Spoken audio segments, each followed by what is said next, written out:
Today I'm going to be showing you the quickest brew I've ever done.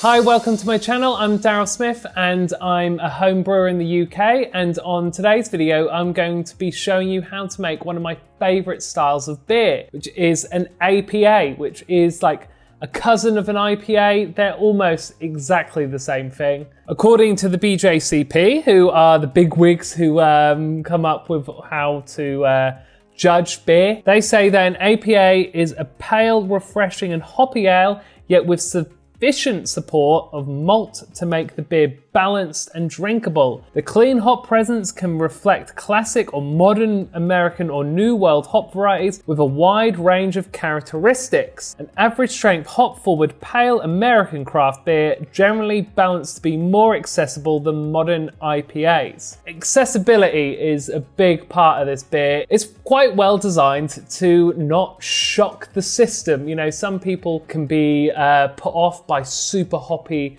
or super bitter beers. This is a bit more of a crowd pleaser compared to some other IPA recipes. A great thing about this style as well is that it works really well in a 30-minute boil, so if you're short for time, this is perfect. This style also works really well as a 30-minute boil, which is great if you're short for time or you're terrified by the current gas crisis, if you're like myself, and you brew using a gas hob. So this particular recipe that I'm going to be following is an altered version of David Heath's APA recipe. I've changed it slightly to accommodate the hops and the malt that I'm going with this. Also, today's recipe is a bit of a use-up recipe, so some of the stuff I wouldn't necessarily always put into an APA, but I'm desperate to clean out my inventory, so this is a really good excuse to get rid of some of the little tiny bits of malt that I've got left over from other recipes. When I looked to my freezer to see what hops I had left, I saw that I had Magnum, Perle and Columbus, all of which have kind of a piney vibe to them. So I thought I could make an APA with a bit of a tree vibe to it, like quite a piney, foresty kind of taste. I promise you that beer that tastes a bit like the woods is actually really nice, although it does sound odd. So let's unleash the inner lumberjack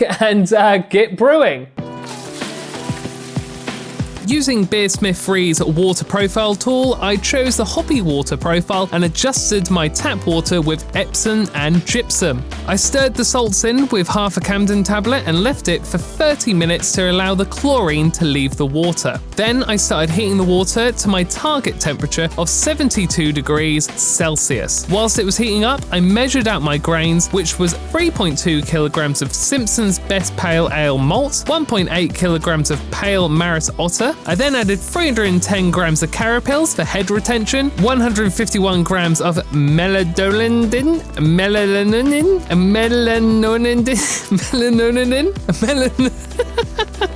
whatever this word is here, 151 grams of that, for colour and flavour. The full recipe is in my description. Once the water was up to temp, I added my grain bag and my grains, making sure to stir regularly to stop clumps.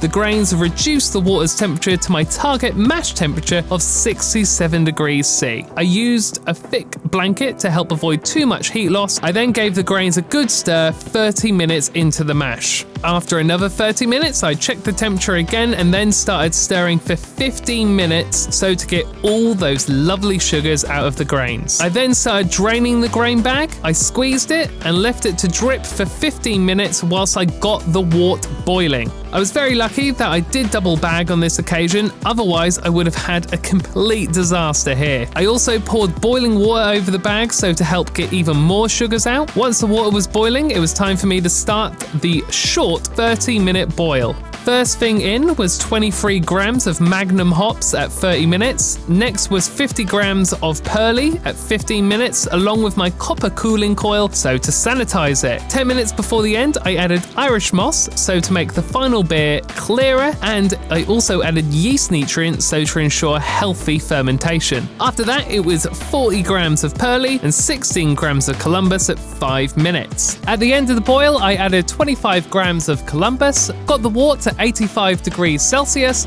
and gave it a 20-minute hop stand. At the end of that hop stand, I got the wort to 40 degrees Celsius and added it to the fermenter, allowing it to splash so to help add oxygen. In went my Kveik Voss, and after a bit of a shake, I put it onto a heat pad and left it to ferment for a week before bottling. So here it is. This is my Into the Pines APA. I love making APAs as they're so easy and they're great for using up hops and just like trying out different things. Now, I did brew these months ago. I've literally just got a chance to film this tasting. So this is one of the very last bottles. I've been really enjoying it. I'm looking forward to having one of my final ones with you. Now, I did plan on calling this In the Pines, which would be a reference to a Nirvana cover song, but my fiancée didn't hear me right when she wrote on it, and so called it Into the Pines, which is a reference to nothing. Minor details that no one really needs to know, but you know now.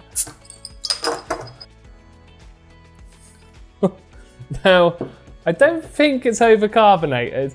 I think I've possibly poured it badly. It's going well, it's going well. Let's talk about aroma whilst we're waiting for the foam to go down. Got a bit of the woods to it. Pour a little bit more. Nice looking ice cream. Don't know why this particular bottle is quite so excitable, but I will show you how clear it is. I can drink some of this. I'll just get a bit of a foam beard, I suppose.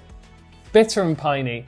Quite nice for autumn, actually. Feels like right to be sat in front of a fire drinking this. Now, it's definitely got that high bitterness and pepperiness that you'd expect from Magnum hops and Perle hops. The Columbus hops also are giving it a bit of a citrus hit. It tastes like a liquefied lemon tree. I would say if you're making an APA, that maybe you should brew it with some more accessible hops than the ones that I've gone for here. I very much enjoyed brewing this and drinking this. It has lasted the months that I've had between drinking it and bottling it. Thank you for watching this video. Check out some of my other videos, and I'll catch you in the next one.